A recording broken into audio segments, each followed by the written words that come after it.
Bonsoir, à la une de ce journal, les efforts de réconciliation à Sigiri et Mandiana, une délégation gouvernementale était dans ces deux localités pour régler les différends entre les populations.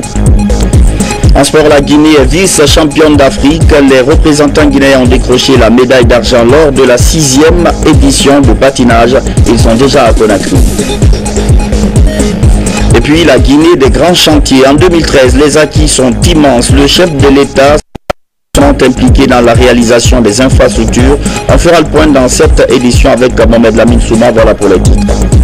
Bonsoir et bienvenue dans cette édition d'information. Le calme est revenu à Sigiri et Mandiana. Des points de divergence notamment entre employeurs et employés de la SAG. Les deux parties ont finalement hissé le drapeau blanc après l'intervention d'une délégation gouvernementale. Les populations de Diarakourou et Malikila sont également revenues à de meilleurs sentiments. Les explications de Younous Atawel Kamara.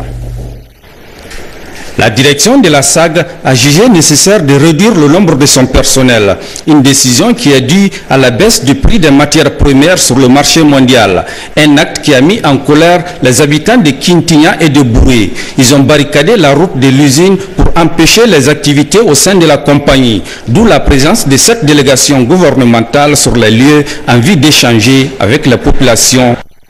Tout ce qui a été fait ratifier, il y a eu un protocole arrêté. Donc c'est pas tombé tout droit. Il y a eu des analyses, il y a eu après un accord entre le gouvernement, la société et les représentants des différentes sociétés. Après, ceux qui doivent partir, c'est pas parce qu'ils doivent partir comme ça. Il y a un bon calcul pour eux. Pour le moment, nous avons une crise qui ont besoin de gérer. Mais quand on gère ça ensemble, quand le ministre bien dit et Monsieur l'Excellence le Président sont bien dit, quand le prix de l'eau s'en change encore, on va voir les autres opportunités. Dans la préfecture de Mandiana, l'exploitation de l'or est devenue la principale activité génératrice de revenus des populations. Une situation qui oppose les habitants de Malikila à ceux de Diarakourou. Maintenant, celui qui s'attaquera à un investisseur ou qui s'attaquera aux équipements ou installations des sociétés minières se verra traduit en justice. C'est le même problème aussi à Mandiana, entre deux localités appelées Malikila et Daraboula. Ces deux localités se battent à cause d'un lopin qui contient de l'or. Alors je suis venu leur rapporter le message suivant. Premièrement, que le sous-sol de la République de Guinée appartient à l'État. À partir de cet instant, nous allons procéder au découpage, c'est-à-dire des lopins, qu'on attribuera à qui le voudra au niveau des deux communautés pour l'exploitation artisanale. Après les pourparlers pour gérer la crise en gestation à Mandiana, la délégation gouvernementale a rendu une visite de courtoisie aux nombreux orpailleurs blessés lors des conflits domaniaux. Le compte à rebours a commencé plus que 2 mois avant le coup d'envoi officiel du 3e recensement général de la population. L'État va mettre plus d'1 million de dollars pour la réussite de l'opération. Les partenaires saluent l'initiative et promettent le reste pour boucler un financement total de 8 millions de dollars. Mais quels sont les enjeux de ce recensement? Élément de réponse dans ce reportage de Colonel Ousmane Diallo. Le 1er février prochain, le gouvernement va entamer le 3e recensement général de la population et de l'habitation. L'opération va durer 3 semaines. Les étrangers vivant sur le territoire national sont également concernés. Dans un pays où la population est en majorité analphabète, la tâche ne s'annonce pas tout à fait aisée. Il faut convaincre les citoyens à ne pas assimiler cela à un recensement politique. Les partenaires au développement, en première ligne dans le financement de cette opération, tiennent à sa réussite afin de définir des plans d'investissement adéquats. Un recensement, c'est une opération standardisée avec des méthodes. Ces méthodes sont approuvées par le système des Nations Unies. Donc ce que la Guinée est en train de faire ne diffère pas de ce qui est fait au Mali, au Sénégal ou au Ghana. Aujourd'hui, le gouvernement espère réaliser cette action pour déterminer entre autres les caractéristiques socio-économiques de la population. Une stratégie de communication pour toucher l'ensemble des habitants de la Guinée est mise au point. Sensifiable, la projection, c'est de bien faire la chose. Donc, on souhaiterait vraiment, à partir de ce recensement-là, rendre l'effectif réel de la population, sa répartition par zone, par région, par sous-préfecture, ainsi que l'état des infrastructures économiques qui existent dans le pays. Les seront connus en 2015. Ils ont entrepris en Guinée pour l'atteinte des pour le développement. Comment faire avancer l'union du fleuve Mano? Plusieurs cadres de l'administration publique sont en formation et doivent renforcer leur capacité à mieux gérer cette institution. La Guinée a un grand rôle à jouer dans la bonne marche du cadre mis en place autour de la Mano River Union. Mikine Moussa Kamara, Algasimoba.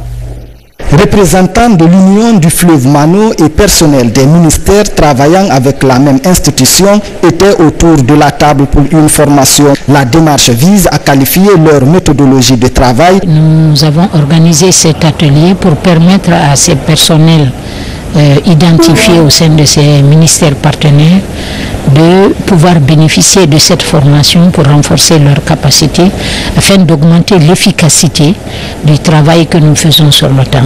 Les ressources ne se mobilisent pas, sinon qu'à travers des projets et programmes bien montés.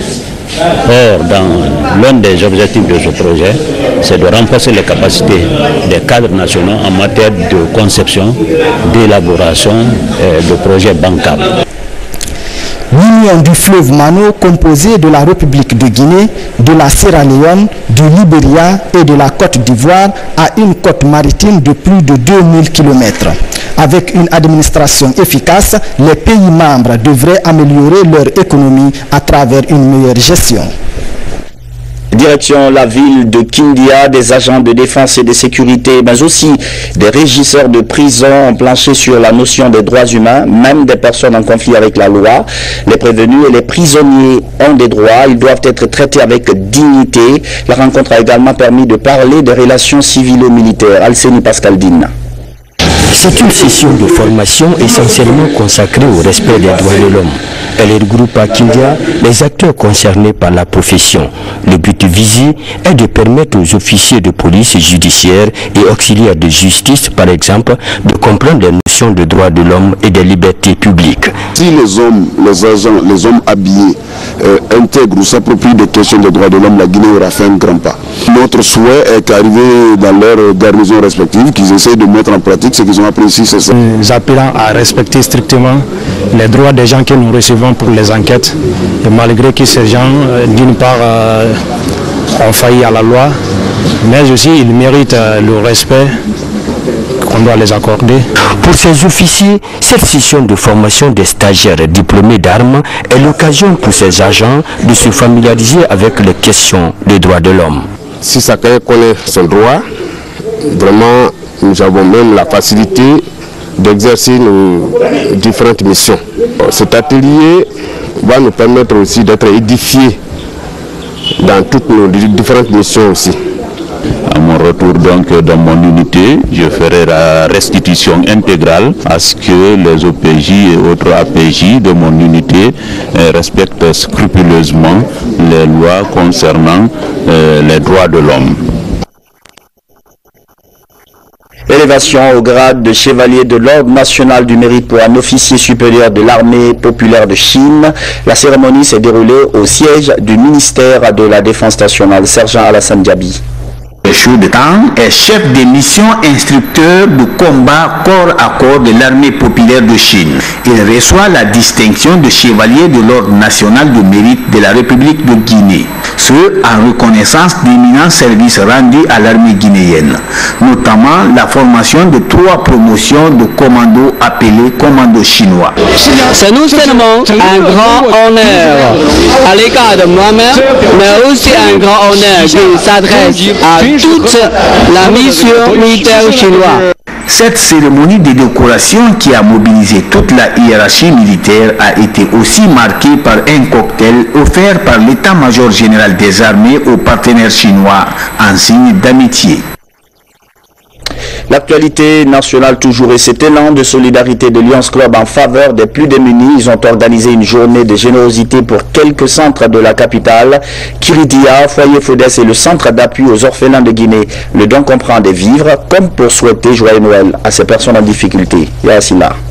C'est une journée marathon de Lions Club Conakry Éveil et Kakulima qui commence par ce foyer d'orphelinat Kiridia situé dans la commune de Matoutou. Les 30 pensionnaires de ce foyer ont reçu les visiteurs avec des chansons pour exprimer leur reconnaissance aux généreux hôtes en ce mois de Noël. Nous mettons donc ce mois de décembre à profit, ce mois de Noël, pour venir à l'orphelinat Kiridia pour faire un don modeste de denrées alimentaires. Marie-Denise Bangora est responsable de ce foyer Kiridia. Avec le temps qui court, elle se réjouit particulièrement du don en vivres destiné aux enfants orphelins et déshérités de son centre. Au centre Fodès de Petit Simbaya, les enfants orphelins tout petits, la plupart, ont béni les Lions Club pour ce geste. C'est un acte, une œuvre salutaire. Vraiment, nous vous en sommes reconnaissants et que Dieu vous bénisse. Les Lions Club Conakry Karoukaroundé ne sont pas à leur première opération de distribution des cadeaux aux personnes vulnérables. Plusieurs groupes cibles démunis ont bénéficié de leur contribution à chaque fin d'année. Les handicapés toujours, cette fois-ci dans un cadre plus institutionnel. À Mamou, on est en train de réfléchir sur la promotion de leurs droits. Plusieurs personnes pourtant en mobilité réduite ont fait le déplacement pour prendre part à cet atelier. La participation des handicapés au développement du pays a été évoquée. Mamadou Paté Baldé. À l'ENATEP de Mamou, un atelier régional d'appropriation sur les droits des personnes handicapées a été organisé dans ce sens. Il est très important alors de sensibiliser, former et encadrer les autorités à tous les niveaux afin que dans la planification sociale, les besoins et les droits spécifiques des personnes handicapées soient pris en compte. Pour y parvenir, les participants s'engagent à poursuivre les séances de sensibilisation afin de considérer leur handicap comme une diversité humaine au lieu d'une fatalité. Ma vision, c'est de sensibiliser toutes les couches socio-professionnelles de ma localité afin que tout le monde arrive à prendre en compte des préoccupations des handicapés. La présente rencontre a permis donc d'informer et de sensibiliser les cadres des structures déconcentrées et décentralisées de Mamou pour qu'ils s'impliquent largement dans la promotion des droits et devoirs des personnes handicapées. Ce qu'on attend d'eux, quand même, c'est de s'impliquer dans la prise en compte, n'est-ce pas, des préoccupations des personnes handicapées dans la planification sociale. La question donc des personnes handicapées doit être une préoccupation nationale conformément aux objectifs du millénaire pour le développement. Nous respectons ce que la Convention guinéenne en matière d'aide, nous respecterons cela, mais nous prendrons aussi d'autres décisions locales, régionales et préfectorales pour permettre à ce que nos frères et sœurs handicapés se retrouvent dans certaines conditions et dans des conditions très favorables. L'atelier est organisé par l'Europacide en collaboration avec l'IDEC sur le financement de Osiwa. Éducation, l'école primaire d'Ixingar 1 vient de célébrer ses 50 ans d'existence. C'est l'un des plus vieux établissements scolaires de la capitale. Ce cinquantenaire a été fêté sur fond d'innovation. Désormais, l'établissement portera le nom Mfa Ousmane Touré. Explication, Kiamama Roufba, Moussa Bangora. 1963-2013, voici 50 ans que l'école primaire Dixingar 1 dans la commune de Dixine existe. Cette école, qui est créée sous la Première République, a démarré avec 5 salles de classe. Aujourd'hui, on compte une dizaine. L'avènement de la Deuxième République, l'école a connu une reconstruction et extension en hauteur de 10 salles de classe à 13. Notre fonction aujourd'hui au niveau de l'élémentaire serait 7. D'amener les enfants à savoir lire, mais savoir lire et comprendre.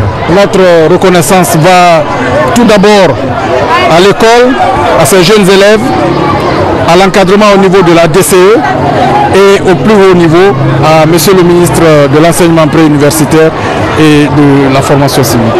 Cette école, autrefois appelée Dixingar 1, porte désormais le nom de son premier directeur, Mfa Ousmane Touré. C'est fini le monopole sur l'importation des engins de pêche. C'est l'un des résultats de la 5e TICAD qui s'est tenue récemment à Tokyo. De nouveaux moteurs hors bord sont actuellement disponibles sur le marché. Ces marques japonaises apportent de la concurrence et une baisse des prix. Ansoumane Toumani Kamara. À peine 6 mois seulement après la tenue de la 5e conférence internationale de Tokyo sur le développement de l'Afrique, le diplomate nippon à Conakry fait l'annonce de l'un des résultats de ce rendez-vous économique. Il s'agit de l'arrivée sur le marché guinéen d'une nouvelle marque de moteurs hors bord, ce qui met fin ainsi au monopole dans l'importation des engins de pêche et de transport maritime en Guinée. Tohatsu Corporation was established in Japan. Outre sa durabilité et sa grande puissance, la marque Tohatsu est plus économique. En consommation de carburant, Tohatsu fait 23% en moins que les autres moteurs hors bord sur la même distance. Produit de la dernière innovation technologique japonaise, la marque Tohatsu se montre plus adaptée aux réalités socio-économiques des pêcheurs artisans. Parce que depuis l'arrivée du moteur Tohatsu en Guinée, le prix a commencé à baisser. Avant, on payait jusqu'à 24 millions de nos francs. Maintenant, on paye à 19 millions. Les experts japonais et leurs partenaires guinéens s'activent en ce moment dans l'ouverture des points de vente à travers le pays. Un coup d'accélérateur dans le développement de la pêche artisanale qui fournit les 70% de la consommation locale en produits halieutiques. Sport pour vous dire que la deuxième journée du championnat guinéen de Football League en Nimba Mining devait s'ouvrir demain en match avancé, mais la rencontre a été déplacée à cause d'un important match de gala qui doit se tenir au stade du 28 septembre et qui regroupe des anciens du Sili national, mais aussi notre invité de ce soir, l'international camerounais Alexandre Song, qui est avec moi sur ce plateau. Bonsoir. Bonsoir. Alors, est-ce que vous connaissez le football guinéen? Je connais un petit peu. D'accord. Alors, avant de vous recevoir tout à l'heure pour notre entretien, je vous dis tout simplement que le football guinéen et africain est en deuil. Bangali Silla, le puissant et déroutant ailier gauche du Afia Football Club et du Sili national, est décédé la nuit dernière à Conakry des suites de maladie. Bangali Silla dit Petit Bangali était de la grande équipe du Afia Club qui a émerveillé le monde du football durant des décennies. Nous y reviendrons dans nos prochaines éditions d'information. Alors, retour sur ce plateau après ces images pour recevoir Alexandre Song, international camerounais. Je crois qu'on va revenir sur le plateau du côté de la réalisation. Alexandre Song, bonsoir. On a encore des images de Bangali qui est décédé. Bonsoir encore. Alors, est-ce que c'est votre première visite à Conakry? Oui, mais déjà, par rapport à... Je ne vous coupe pas, mais j'aimerais rendre hommage à ce monsieur, parce que c'est un grand monsieur du football africain. Oui, exactement. Et que je donne mes sincères condoléances à toute sa famille et à ses proches. J'ai dit c'est grâce à lui aussi que nous, jeunes Africains, qui avons eu la chance de pouvoir émerger en Europe, parce que c'est eux qui nous ont vu le champ. Il arrive comme ça, j'ai dit, ça nous attriste tous, nous sommes tous affectés par cette mauvaise nouvelle. J'espère que son âme va se reposer en paix et que le Seigneur va l'accorder la grâce. Merci beaucoup, on espère que Dieu va vous entendre là-dessus. Alors pour revenir à la question, vous êtes à Conakry depuis ce soir, c'est votre première visite? Tout à fait, j'ai jamais eu l'opportunité de pouvoir arriver à Conakry, mais c'est un plaisir pour moi d'être ici aujourd'hui. J'ai été bien accueilli, l'accueil a vraiment été extraordinaire et je suis bien à Conakry, franchement je suis comme à la maison. Je rappelle que vous devez prendre part à des galas de football, 3 matchs de galas de football avec à la clé une opération vente de maillots aux enchères. Qu'est-ce qui vous a vraiment décidé à venir prendre part à ces galas? Vous savez, déjà j'en ai une particulière déjà avec ce pays, la Guinée, parce que étant donné que j'ai grandi en France et j'ai eu un copain à moi, c'est pas un copain maintenant, c'est un frère, Edouard, je l'ai connu depuis que j'ai 13 ans, on a grandi au centre de formation ensemble. Et malheureusement, je veux dire, on a perdu aussi, on a eu une mauvaise nouvelle puisque on a perdu aussi son père, il était décédé. Et on voulait faire quelque chose et on a dit par rapport à ça on peut faire un match de gala et ensuite par rapport à ça aussi on peut faire quelque chose pour les enfants, pour la jeune population guinéenne, parce que je pense aujourd'hui en Afrique, nous étant donné l'opportunité d'être ce qu'on est aujourd'hui, l'Afrique nous a tant donné, et on a donné du sourire. Donc je pense que c'est par rapport à ça qu'on veut faire ce match de gala et que demain soir on va faire aussi une soirée de gala qui aura des maillots qu'on va mettre aux enchères. Je pense qu'avec tous ces fonds, on va pouvoir essayer de diriger les associations pour des jeunes de Conakry, parce que comme je l'ai dit, donner un sourire à un enfant n'a pas de prix. Ça veut aujourd'hui, moi j'ai la chance d'être ce que je suis. Si je peux aider quelqu'un, je le ferai volontiers. Donc c'est cette optique que nous sommes là ce soir pour essayer de faire les choses bien. Surtout en cette fin d'année, redonner du sourire aux enfants en difficulté.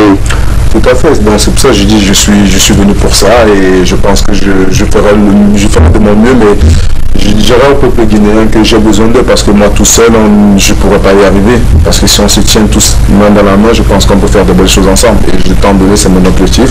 Je veux me donner à fond, je sais que ça ne va pas être facile, je ne pourrais pas tout faire tout seul aujourd'hui, mais je sais que tous ensemble on peut faire des choses bien si on se tient main dans la main. Vous aurez demain au stade du 28 septembre une découverte contre une équipe que vous découvriez également, l'Escalome, avec cette opération distribution, vente de maillots aux enchères.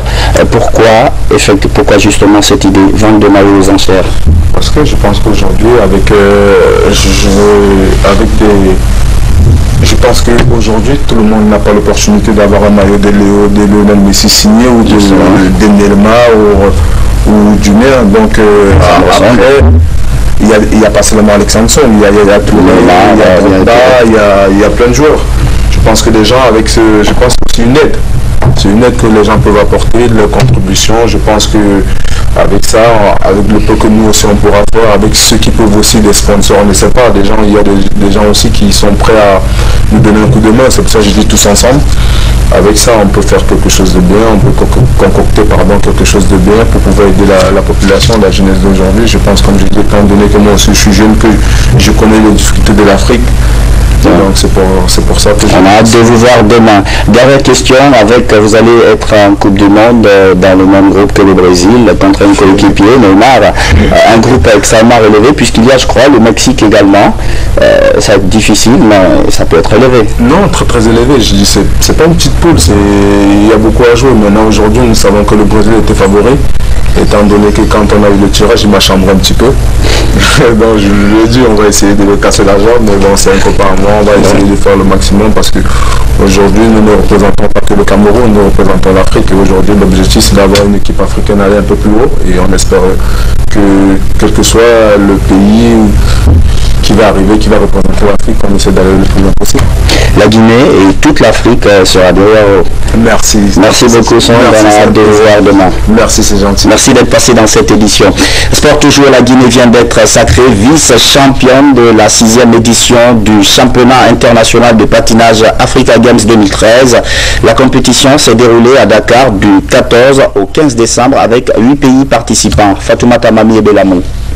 Le déroulant est une compétition qui regroupe les pays de l'Afrique de l'Ouest. La 6e édition a connu la présence de 8 pays. La Côte d'Ivoire, le Sénégal et la Guinée-Conakry ont forcé l'admiration. Après 2 jours de compétition dans les disciplines comme le speed slalom, le speed jump, le high jump et le marathon, le Sénégal a été sacré champion d'Afrique. La Guinée vice-championne et la Côte d'Ivoire a occupé la 3e place. Les athlètes guinéens qui étaient à leur première participation reviennent au pays honoré avec leur médaille d'argent. Aux Ivoiriens, bien merci, sous vos applaudissements. Merci.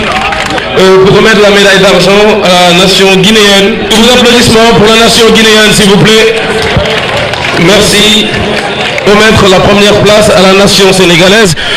Cette première participation de la Guinée est une nouvelle expérience pour la Fédération guinéenne de patinage qui doit retoucher les manches pour mieux préparer ses rollers afin d'occuper désormais la première place dans les compétitions internationales. Sachant que les rendez-vous comme Barcelone, Japon et Afrique du Sud sont prévus pour 2014. Je vous le disais en titre, le Palais des Nations de Conakry est redevenu une fierté nationale. Ce bijou a même accueilli un événement majeur cette année, le 40e CMAE de l'ECI. Ceci grâce à la volonté politique du chef de l'État, professeur Alpha Condé, de bâtir le pays sur des grands chantiers innovants. Le lancement de la construction ou rénovation d'infrastructures hôtelières, de nouveaux hôpitaux et surtout un exceptionnel 2 octobre à Conakry, à Zérékoré, la Guinée des grands chantiers et de tous les défis en 2013 avec Mohamed Lamine Souma.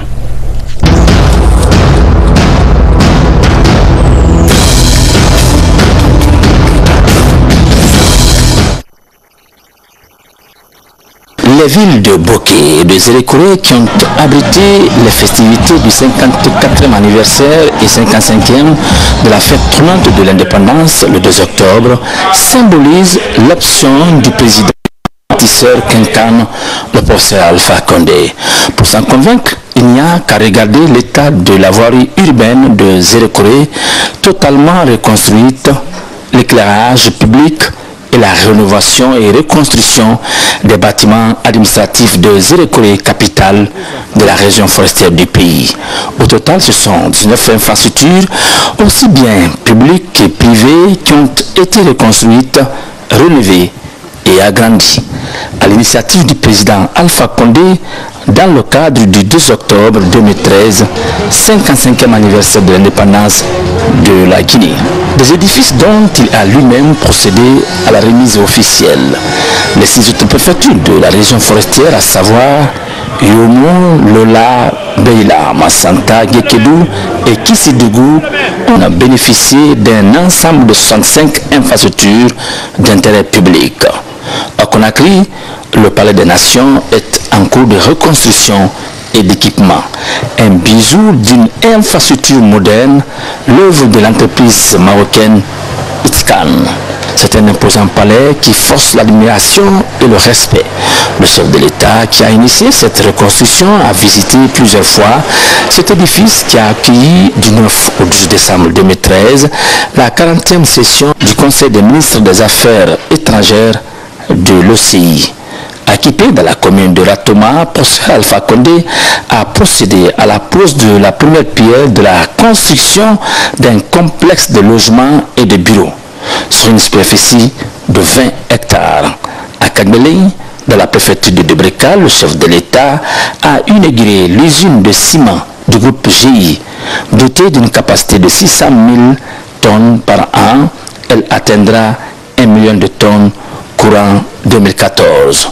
Dans la commune de Matoto, professeur Alpha Condé a procédé à la pose de la première pierre de l'hôpital international des travailleurs de Guinée, fruit d'un partenariat fécond entre la Caisse nationale de sécurité sociale et la société indienne Indo-Africa SA. C'est un bâtiment R+2 qui aura une capacité d'accueil de 135 lits. Face à d'énormes difficultés d'accès à certaines zones de la capitale, professeur Alpha Condé a lancé en février 2013 des travaux d'ouverture des routes secondaires et de dégagement dans des quartiers de banlieue de Conakry. Il est aussi question de la réfection et le rebitumage des routes dégradées de Conakry. Dans le même sillage, il a procédé à la construction d'un pont moderne reliant les quartiers Taouya et Minière. Très engagé à faire du port autonome de Conakry l'un des meilleurs de l'Afrique, le chef de l'État est allé plusieurs fois s'imprégner de l'évolution des travaux d'extension confiés au groupe français Bolloré. Dans le cadre de la construction des routes transfrontalières dans la zone de la CEDEAO et de la Manoriva Union, président Alpha Condé a procédé à la réception de la route Pamlap-Freetown dans 9 km du côté guinéen, en compagnie de son homologue sierra-léonais. Soucieux des activités génératrices de revenus des jeunes et des femmes, le président de la République a procédé au lancement des travaux de construction d'un marché moderne au quartier Bonfi, dans la commune de Matam. Au point de vue éclairage public, Alpha Condé, le bâtisseur, a présidé la remise officielle de 1000 lampadaires pour pour la capitale et l'intérieur du pays.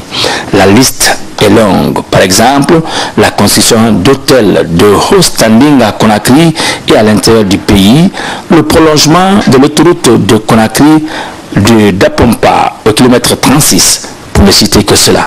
Pour l'essentiel, on retiendra que l'ère Alpha Condé est marquée par la réalisation d'infrastructures immobilières et routières de qualité et d'envergure construites dans le respect des normes et des règles de l'art, donc capables de tenir pendant longtemps.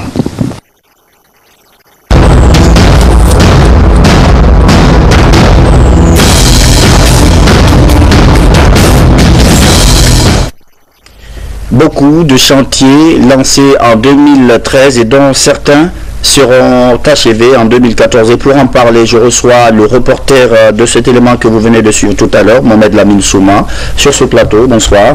Bonsoir Alia Kamara. Nous avons suivi avec beaucoup d'intérêt ce reportage bilan sur les infrastructures qui ont été lancées en 2013.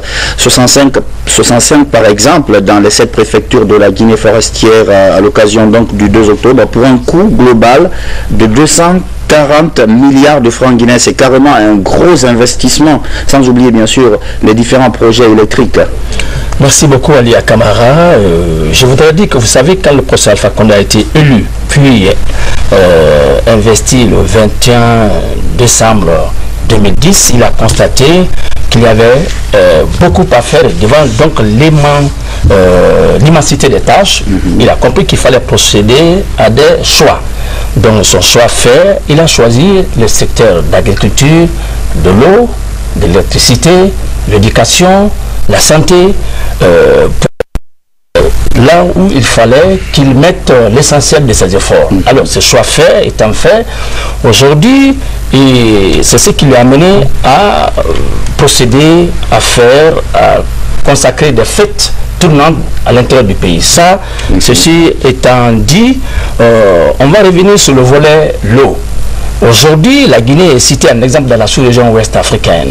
Je vous donne pour exemple, au mois d'octobre dernier, il y a eu une délégation de la République démocratique du Congo qui est venue à Conakry, la République démocratique du Congo, pour s'inspirer de l'exemple guinéen, parce qu'aujourd'hui, la Guinée est le seul pays en Afrique de l'Ouest où on a réussi à gérer tout ce qui est pompe, tout ce qui est fourrage, et qui fonctionne normalement. Vous comprenez? Donc, le président de la République lui-même a fait dans de 200 nouveaux forages sur ce qu'il lui a trouvé en place. On a suivi tout au long de cette année les différentes activités du service national d'aménagement des points d'eau, le SNAP. Exactement. Il a fait donc 200 nouveaux forages pour une enveloppe globale de 20 milliards de francs guinéens, s'il vous plaît. Et puis, il a donné en plus de cela 12 milliards de francs guinéens pour réparer tout ce qui était en panne comme pompe. Ceci a été fait.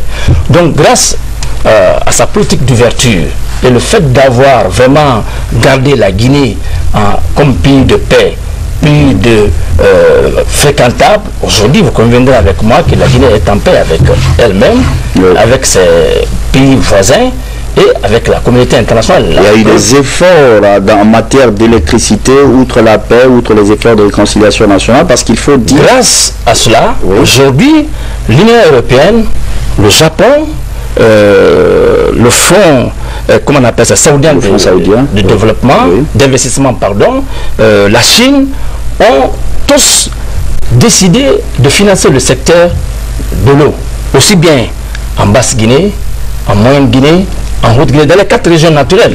Donc aujourd'hui, le professeur Alpha Condé est en train de réussir son pari pour ce qui est le secteur de l'eau. Et vous savez que là où il y a les problèmes, c'est le secteur de l'électricité. Mais là, avant lui, il a aujourd'hui dépensé une enveloppe globale de 300 millions de dollars américains. Personne avant lui n'avait fait cela. Là aussi, c'est un gros investissement pour qui sait qu'il a hérité d'un État électriquement défaillant. Oui. Mais il y a aussi le palais des Nations qui renaît de ses cendres 17 ans après 17 ans de passage à vide. Là aussi, il y a eu une implication personnelle. Merci beaucoup. Le président de la République lui-même a fait des efforts pour trouver 33 millions d'euros. 33 millions d'euros, évaluer ce que ça vaut en milliards de francs guinéens. Aujourd'hui, le palais des Nations de Conakry est redevenu vraiment une fierté nationale. un palais référence dans la sous-région ouest africaine, ce qui a valu à ce palais d'abriter récemment, entre le 9 et le 10 décembre dernier, la 40e session du Conseil des ministres des Affaires étrangères de l'OCI, et qui a fait venir ici 56 pays. Les 56 pays membres étaient tous présents à Conakry, ce qui fait que notre pays est redevenu fréquentable, un pays vraiment avec lequel il faut compter grâce à la politique du président de la République, le professeur Alpha Condé, et c'est ce qui fait on en est où nous en sommes. Un palais pour la rénovation duquel il y a eu un véritable travail de fourmi, je ne vous lâche pas, puisqu'en 2013 également, le président de la République a sillonné beaucoup de préfectures du pays. Le professeur Alpha Condé a été véritablement en contact direct à la base. Il les a écoutés. Le national a exprimé son élan. Doudou Traoré et Abdoulaye Wade Cissé ont suivi le chef de l'État dans ses différents déplacements. Suivez.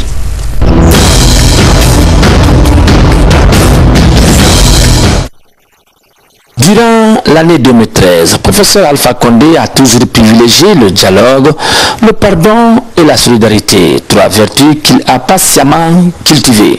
Résultat, la Guinée va certes lentement, mais sûrement. La paix sociale, indispensable à tout développement, est maintenue. Il est vrai, avec l'implication de tous les Guinéens épris de paix. Les pays amis, les partenaires au développement et la communauté internationale y ont pris une part active. Une dynamique qui, faut-il le préciser, tient à la patience du chef de l'État, mais aussi à sa force de caractère à surmonter les obstacles et à son esprit de conciliation.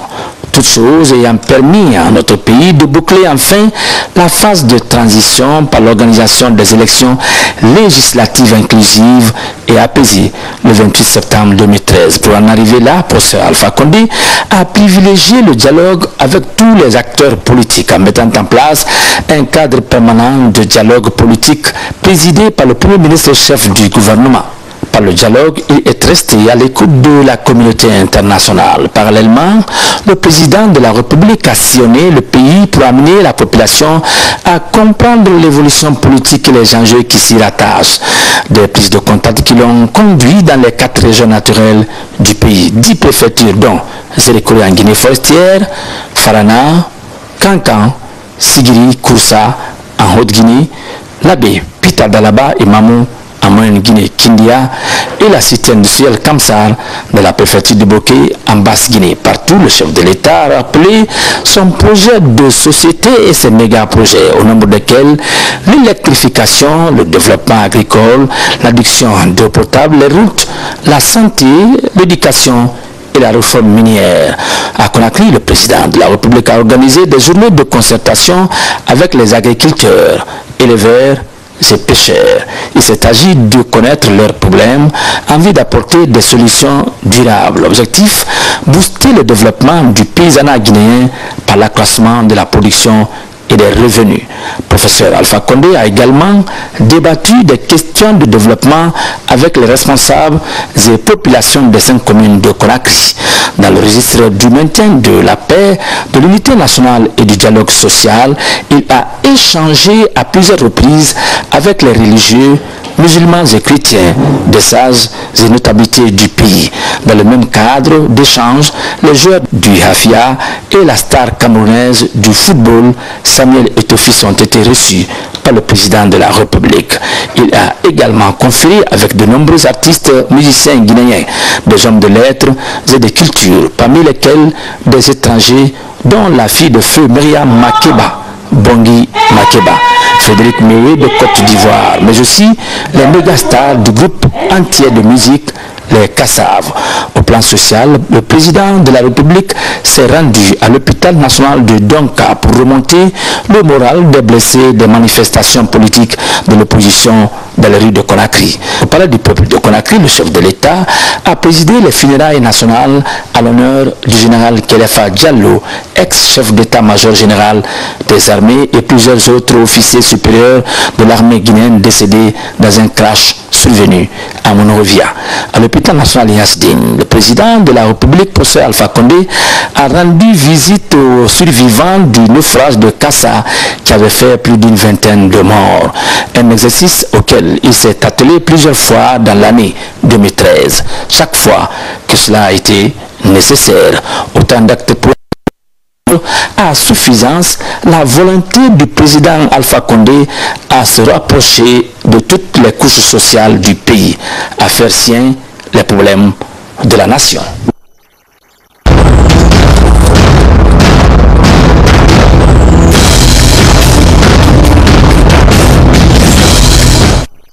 Retour sur ce plateau, je reviens avec vous, M. Souma, vous êtes toujours notre invité. Le président de la République en 2013, c'est aussi son implication dans la promotion du secteur primaire. Tout à fait, en plus de ce qu'il fait en professant le message de paix, d'unité nationale, le président de la République va au-delà de cela. Il va à l'encontre des paysans agriculteurs, des pêcheurs artisanaux et des éleveurs pour leur écouter. C'est pour cela qu'il a organisé ici à Conakry des journées de concertation aussi bien sur l'agriculture, sur la pêche que sur l'élevage, pour écouter les paysans afin qu'ils expliquent leurs problèmes et qu'ils comprennent apporter les solutions durables à leurs problèmes afin d'amener les paysans à avoir plus de rendement, à vivre de leur travail. Donc vous voyez, ça c'est un président qui est à l'écoute de la population, qui a le souci à ce que le paysanat guinéen sort vraiment du sous-développement, sort de la faim, sorte du développement, vous comprenez. Et c'est pour cela, rien que pendant les 3 années là, le président Alpha Condé a dépensé à travers le gouvernement guinéen 70 milliards de francs guinéens. Rien que cette année 2013, plus de 200 milliards de francs guinéens ont été dépensés pour soutenir et appuyer le secteur agricole en apportant les engrais, en apportant tous les intrants agricoles qui amènent le secteur agricole à se développer, à avoir l'autosuffisance alimentaire, afin que la Guinée puisse aller vers ce qu'on appelle la sécurité alimentaire. Et aujourd'hui, dans la sous-région, même par la FAO, la Guinée est citée comme un pays où il n'y a pas de rupture de riz, même pendant les 2 mois, les mois les plus difficiles. Voilà. On a vu également son implication dans la pêche au large de Conakry. Tout à fait, tout à fait. C'est pour cela, quand il a écouté les pêcheurs artisanaux qui ont parlé de tout ce qu'ils subissent à travers les chalutiers qui viennent pêcher dans les eaux territoriales guinéennes, que le président de la République a pris toutes les dispositions qu'il faut pour créer ce qu'on appelle aujourd'hui la préfecture maritime et a équipé la marine nationale pour que cette marine puisse être capable de lutter contre la pêche illicite dans les eaux. Et vous savez que cela est aujourd'hui presque dans les règles de la CEDEAO. Tous les pays de la CEDEAO luttent aujourd'hui, et pas plus tard qu'aujourd'hui, j'ai suivi un reportage concernant le Sénégal où les pêcheurs du Sénégal se plaignent de cela. Donc aujourd'hui, on peut dire que le président Alpha Condé est un président qui est à l'écoute du paysanat guinéen. C'est en tout cas un des acquis, un des gros acquis au compte de l'année 2013. Merci beaucoup, Mme Lamine, pour toutes ces précisions. C'est moi qui vous remercie. Alors, un mot de culture, juste pour vous dire que demain, c'est la grande finale de la compétition Miss Guinée. L'événement, c'est au Palais du Peuple. Il est organisé par le Comigi. C'est la fin de cette édition. Merci de votre fidélité à la télévision nationale. Je vous retrouve demain pour une autre édition d'information.